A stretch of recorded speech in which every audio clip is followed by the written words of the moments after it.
Não há novidades a respeito da investigação, nem haverá novidade tão rápido, né? A gente tem muita gente dizendo que pode ter acontecido aquela hipótese do gelo sobre as asas da aeronave, de fato ganha cada vez mais peso, ganha cada vez mais concretude, mas tudo isso vai ser avaliado ao longo de uma investigação. Agora começam a surgir imagens, aquela imagem que o Thiago colocou no ar é muito interessante, né? Porque ao longo do fim de semana, os bombeiros, homens e mulheres da Defesa Civil disseram o seguinte: como o avião caiu chapado no chão, ele não caiu de bico com o nariz da aeronave para baixo, né?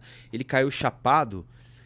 Isso, de certa forma, acabou ajudando na recuperação dos corpos que estavam ali, porque o avião ficou quase que desenhado no chão, né? Então você consegue enxergar, inclusive, a cabine, porque a cabine parece não foi totalmente tomada pelo incêndio, né? Dá para ver, inclusive, a cor branca da pintura da fuselagem da aeronave, mas a partir da cabine ficou tudo queimado, né?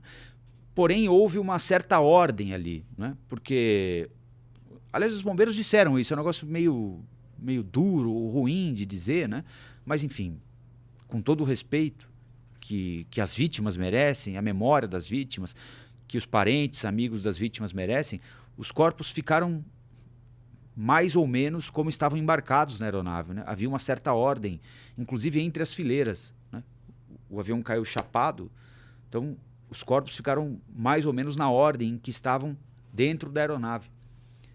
Fileira 1, fileira 2, fileira 3, enfim. Isso acabou ajudando os bombeiros a terminarem no sábado à noite a recuperação dos corpos. Foi relativamente rápido, né? Se a gente imaginar que a aeronave caiu 1h30 da tarde da sexta, 10h30 da noite do sábado, todos os 62 corpos já tinham sido resgatados. Aliás, é importante ressaltar, eu vi que muita gente deixou o comentário lá na nossa transmissão: ah, vocês estão falando de 61, mas são 62. Acontece o seguinte: o dono da lista de passageiros de qualquer voo é a empresa aérea. A empresa aérea, quem inscreve os passageiros no voo, é a empresa aérea quem vende os bilhetes e é a empresa aérea quem controla o acesso na aeronave. Todo mundo que já embarcou de avião sabe, né? Você faz check-in com a empresa aérea, você apresenta o seu bilhete na porta do avião para a empresa aérea. A empresa aérea noticiou 62 pessoas a bordo na primeira divulgação, logo na tarde de sexta-feira. Depois a empresa aérea volta atrás e diz: atenção, uma pessoa não embarcou. Ao invés de 58 passageiros e 4 tripulantes, contem 57 passageiros e 4 tripulantes. 57 mais 4, 61. Aí no sábado, no fim da manhã, a empresa diz: olha, um passageiro que nós achávamos não estava a bordo, está a bordo. Estávamos aguardando para conversar com a família e tudo mais. Portanto, ao invés de 57, leiam 58. Então, a empresa falou 62, 61 e agora a lista definitiva com 62 mortos. Desses 62 mortos, 17 já foram identificados. É um processo super delicado, não é desnecessário entrar em detalhes aqui, vocês imaginam, é um processo super delicado, mas 17 já tiveram os corpos entregues para as famílias, para que as famílias possam sepultá-los, enfim, fazer as homenagens devidas. A Polícia Civil abriu inquérito, também são vários inquéritos abertos. O principal deles é o do CENIPA, né, ligado à FAB, a Força Aérea Brasileira. O CENIPA é o órgão que investiga acidentes aéreos. E, em média, são 2 anos para a gente saber de fato o que é que aconteceu, né? São hipóteses levantadas, o gelo, enfim, que pode ter feito, inclusive, com que parassem equipamentos fundamentais para a manutenção da altitude da aeronave, mas isso tudo a gente só vai ficar sabendo daqui um bom tempo. Agora, minha gente, é acompanhar especialmente o que acontece com as famílias, né? Hoje de manhã, aliás, eu fiz uma entrevista com um advogado que trabalhou no caso da Air France, um outro caso super emblemático e trágico da história da aviação brasileira. Vocês se lembram, 2009, né? Aquele avião que fazia o trajeto Rio-Paris e desapareceu no meio do Oceano Atlântico, né? Porque há uma comoção agora, né? Há uma comoção, a gente começa a conhecer as histórias das pessoas, né? Começa a individualizar as histórias. Então, você não vai mais falar em 62 mortos. Você vai lembrar a história do passageiro A, do tripulante B, das 2 crianças que estavam a bordo, né? Um negócio absolutamente trágico, né? Mas é importante a gente acompanhar porque o tempo passa, os casos são sobrepostos por outras notícias, e assim que a coisa acontece mesmo, né? É verdade que a nossa função não deixar o caso cair no esquecimento, mas ao mesmo tempo nós não podemos parar no tempo. É fundamental avançar com o noticiário, né? É difícil achar esse limite. A gente tenta, né? Às vezes falhamos, muitas vezes falhamos, aliás, né? Mas vocês certamente se lembram de casos de tragédias, não só tragédias aéreas, também tragédias aéreas, mas tragédias ambientais, por exemplo, como Mariana, né? Como a tragédia do Rio Doce, a tragédia da Boate Kiss, que aconteceu em 2013 e até hoje não houve um julgamento, né? Então, se a gente voltar no tempo para lembrar de episódios assim, de acidentes, de tragédias que subitamente levam a vida de muitas pessoas, que deixam um rastro de muito sofrimento, a gente vai notar o mesmo padrão. Qual é o padrão? Num primeiro momento, ocorre uma comoção nacional, parece que o país vai parar em torno daquela história, mas uma semana depois, 15 dias depois, dependendo do tamanho da tragédia, é inevitável que o caso seja, se não esquecido, deixado de lado. O que houve no Rio Grande do Sul agora, a tragédia do Rio Grande do Sul, agora há 2 meses mais ou menos, né? A tragédia de São Sebastião, no começo do ano passado. Enfim, o tempo passa, outros assuntos surgem, aquelas histórias fundamentais vão ficando para trás e não há justiça.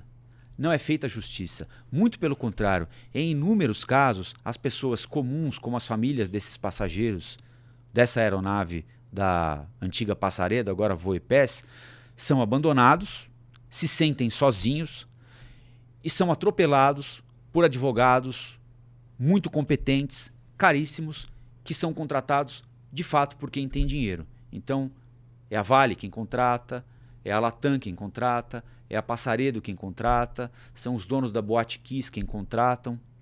E as famílias vão vendo o tempo passar, em alguns casos são inclusive acusadas, depois dos acidentes cometidos, como aconteceu na Boate Kiss, na tragédia da Boate Kiss, quando alguns parentes de mortos, vítimas daquele incêndio, foram processados pelo Ministério Público, ou seja, lutam com as poucas forças que têm, depois de verem seus parentes mortos, para saber o que aconteceu, como aconteceu, se aquilo tem algum responsável ou não tem nenhum responsável, foi um acidente inevitável.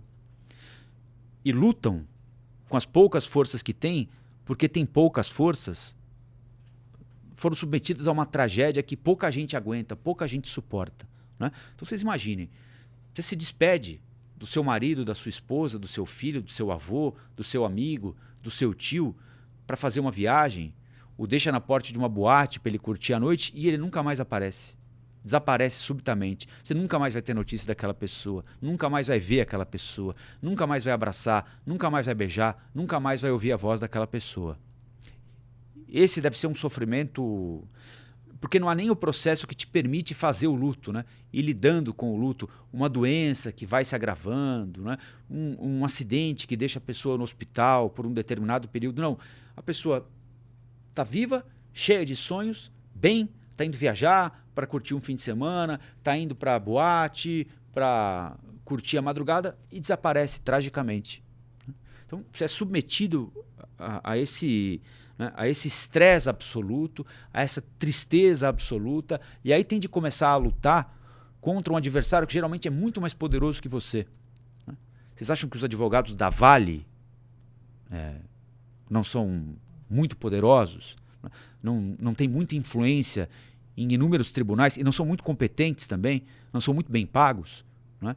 E nós ouvimos com frequência, caso da Boate Kiss, até hoje não houve julgamento, as pessoas não sabem quem foi o culpado, o julgamento foi anulado, aí retomam a decisão tomada naquele júri, desistem de novo, indenizações baixíssimas, né? As tragédias ambientais em Minas Gerais, até hoje há uma discussão pública, o presidente da República falou nisso esses dias, que quer intermediar um acordo da Vale, quer exigir que a Vale faça os pagamentos devidos, né? Uma parte foi paga, outra parte não foi paga, ou seja, passa o tempo, minha gente. Quem pode menos tenta gritar mais, mas ninguém ouve. E quem pode mais, nem grita. Nem precisa gritar para fazer prevalecer a sua vontade. Então a nossa missão aqui, e eu me proponho a humildemente ser um soldado só, mas ser um soldado nessa questão, é não deixar com que essas famílias sejam assassinadas cotidianamente, vejam seus parentes mortos cotidianamente, porque eu imagino que a sensação que alguém que tem um parente morto numa circunstância dessa é essa, né? Você passa por uma injustiça hoje. Quantos pais de família, quantas mães de família estavam dentro desse voo? Quantos... Eu não vou nem entrar no aspecto emocional, né? Porque isso aí é insolúvel. Não há como resolver esse problema, né? Mas quanta gente que sustentava a família não estava lá dentro? Gente jovem, gente que tinha uma vida pela frente, gente que ia ser promovida, que ia ganhar mais, né? Como é que faz? Como é que faz? Né? Essas famílias vão ficar como? Quem é que vai sustentar essas famílias? Quem é que vai ajudar essas famílias? A legislação já prevê alguns parâmetros para pagamentos de indenização, né? Mas também, frequentemente, a gente ouve informação de falta de acordo, de advogado de empresa entrando com recurso para não pagar determinada quantia. Então, minha gente, o jeito é nós, que podemos menos, nos juntarmos e cada um dar a sua cota para ver justiça ser feita. Justiça é diferente de vingança, né? Não há por que querer se vingar de ninguém, mas há sim por que cobrar justiça. Cobrar que as pessoas que eventualmente tenham cometido erros paguem por isso. E cobrar, especialmente, que as pessoas que têm de ser indenizadas por isso, e aí a conta é super complexa, e até ruim a gente falar nisso, né? Dar um valor para a perda de um parente, mas na prática é disso que se trata. Essas pessoas vão precisar serem ressarcidas de alguma maneira também, né? É torcer para que isso aconteça o mais rápido e cobrar para que isso aconteça o mais rápido, para que essas pessoas não fiquem abandonadas à própria sorte e daqui 6 meses ninguém se lembre mais delas. Bom, vejam o que aconteceu com o caso da Chapecoense, né? Ninguém sabe quem é a seguradora, quem era a seguradora, quem era a proprietária da aeronave, né? Aí a empresa que construiu a aeronave diz que não tem responsabilidade sobre aquele dano, aí é preciso fazer uma investigação para saber se o dano foi provocado por falta de manutenção, por falha no equipamento, falha na origem do equipamento, se por imperícia da tripulação. E o tempo vai passando. Essas famílias vão precisar voltar para suas casas depois de passado esse choque, vão precisar voltar aí no supermercado, a pagar conta, gente que não trabalha vai ter de procurar emprego, gente e com essa dor incrível no peito de perder um parente, um amigo muito próximo, né? Nós temos, infelizmente, uma cultura aqui, né? De deixar essas pessoas à própria sorte, de as abandonar no meio do caminho. E, infelizmente, nesses episódios de acidentes trágicos, repito, Boate Kiss, Mariana, Rio Doce, acidentes aéreos, vale, infelizmente, a lei do mais forte. E aí, quem pode mais, não grita. Quem pode menos, grita e ninguém ouve. A gente vai tentar acompanhar esse caso aqui para fazer justiça, para, enfim, tentar fazer com que esse caldo cultural criado de que sempre o mais poderoso se dá bem, dessa vez não seja levado adiante, embora, confesse aqui para vocês, eu tenho muita dificuldade em acreditar que vai ser diferente, né? Porque passa o tempo, eles vão contratando os advogados mais feras do mercado e essas famílias ou aceitam geralmente a migalha que eles querem pagar ou entram na justiça e vão receber sabe Deus quando e sabe Deus quanto, né? Uma pena que seja assim, mas essa é tradição, é uma tradição nossa aqui, né? Olá, aqui é o Rafael Colombo. Gostou do que acabou de assistir? Se inscreva no canal Cortes do Flow News para os melhores momentos. Quer acompanhar os nossos programas na íntegra? Então se inscreva no nosso canal oficial Flow News.